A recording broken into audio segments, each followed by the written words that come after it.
Hello everyone, welcome back to another math problem solution. दोस्तों आज हमारे पास एक्सपोनेंशियल मैथ प्रॉब्लम। क्या आपको पता है कि इस प्रॉब्लम को किस प्रकार सोल्व करना है? दोस्तों प्रॉब्लम है आपके सामने 25 की पावर x प्लस 5 की पावर x बराबर दे रखा है 2 x की वैल्यू फाइंड करनी है। तो जल्दी से वीडियो पॉज कीजिए और ट्राई कीजिए इस प्रॉब्लम को। चलिए अब सोल्व करते हैं इस मैथ प्रॉब्लम को। यहाँ पर है 25 की पावर x प्लस 5 की पावर x बराबर 2। तो यहाँ पर 25 है दोस्तों, मैं 25 के स्थान पे क्या लिख सकता हूँ? 25 बराबर लिख सकता हूँ मैं दोस्तों 5 की पावर 2, क्योंकि अपन 5 का स्क्वायर करते हैं तो आंसर कितना आता है? 25 आता है। तो 25 के स्थान पर रखूंगा 5 की पावर 2। 5 की पावर 2 इसकी होल पावर क्या है? x प्लस 5 की पावर x इक्वल टू 2। अब दोस्तों यहाँ पर आप देखो 5 की पावर 2 है, इसकी होल पावर क्या है? x है। अब यहाँ पर मैं एक फॉर्मूला लगाऊंगा तो यहाँ पर क्या होता है दोस्तों, जैसे a की पावर n होती है, इसकी होल पावर m होती है, तो इसको किस प्रकार लिख सकते हैं? तो a की पावर m इसकी होल पावर n लगा सकते हैं। a की पावर n इसकी होल पावर यदि m हो तो इसको लिख सकते हैं a की पावर m इसकी होल पावर। तो यहाँ पर कुछ ऐसा करेंगे अपन, जो ये पावर है ना 2 इसको ऊपर ले जाएंगे और ऐसा इसको अंदर ले आएंगे। तो 5 की पावर x इसकी होल पावर 2 प्लस 5 की पावर x बराबर 2। अब यहाँ पर देखो आप 5 की पावर x यहाँ पर भी है और यहाँ पर भी। 5 की पावर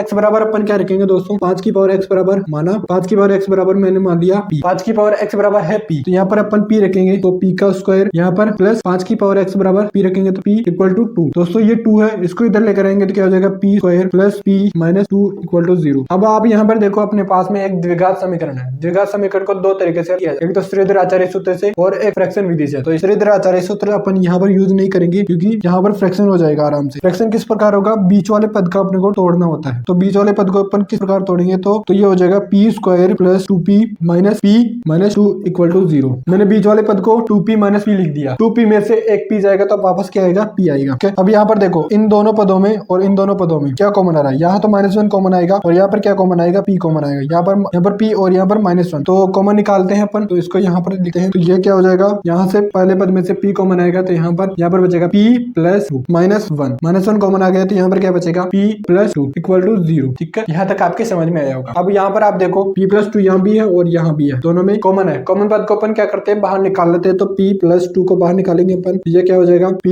यहाँ पर p बचा, यहाँ पर -1 इक्वल टू 0। तो यहाँ पर क्या हो जाएगा? p -1 बराबर 0 या क्या हो जाएगा? p plus 2 equal to 0। क्या हो जाएगा दोस्तों? p प्लस 2 इक्वल टू 0 या p -1 बराबर 0। p -1 बराबर 0। तो ये क्या होगा? तो ये क्या होगा मेरे दोस्तों? क्या हो जाएगा? ये यहाँ से p बराबर 1 हो जाएगा और यहाँ से क्या हो जाएगा? p बराबर -2। अब अपन ने p बराबर क्या माना था दोस्तों? 5 की पावर है। 5 की पावर x बराबर क्या है? 1 आ रहा है यहाँ से तो, और यहाँ पर 5 की पावर x बराबर क्या आ रहा है? -2। दोस्तों यहाँ पर यदि अपन x के स्थान पर कुछ भी रखते हैं मान, तो आंसर माइनस में कभी भी नहीं आएगा, तो ये वैल्यू कट कर देंगे हम। ठीक है, अब यहाँ से सॉल्यूशन मिलेगा अपने को। 5 की पावर x बराबर क्या दे रखा है? 1 दे रखा है। तो यहाँ पर 1 कब आएगा? यदि पावर 0 हो जाए, क्योंकि किसी भी संख्या की पावर, जैसे n की पावर यदि 0 है तो आंसर कितना आता है? 1। तो मतलब यहाँ पर यदि x बराबर अपन 0 रखते हैं तो 5 की पावर 0 बराबर कितना हो जाए? 1 हो जाएगा। x बराबर क्या आ जाएगा दोस्तों? 0 आ जाएगा। क्या अपने पास में जो वैल्यू है वो एकदम करेक्ट है? चलिए टेस्ट करके देखते हैं। यहाँ पर क्या है? 25 की पावर x प्लस 5 की पावर x बराबर कितना आना चाहिए? 2 आना चाहिए। तो यहाँ पर 25 की पावर x के स्थान पर 0 रखेंगे प्लस 5 की पावर x यानी 5 के स्थान पर 0, तो ये क्या हो जाएगा? 1 और ये भी क्या हो जाएगा? 1। किसी भी संख्या की पावर यदि 0 होता है तो आंसर कितना आता है? 1 आता है। तो 1 प्लस 1 इक्वल टू कितना आ गया? 2। मतलब जो अपने पास में x की वैल्यू आई, x बराबर जो 0 आया वो एकदम करेक्ट। आशा ये चीज आपके समझ में। यदि आपको वीडियो पसंद आए तो लाइक कर दीजिए, अपने दोस्तों के पास शेयर कर दीजिए और इस चैनल को ज्वाइन कर लीजिए, ताकि आपको आने वाली मैथ प्रॉब्लम का सॉल्यूशन पहले मिले। फिर मिलेंगे नेक्स्ट वीडियो में। जय हिंद, जय भारत, जय सिया राम।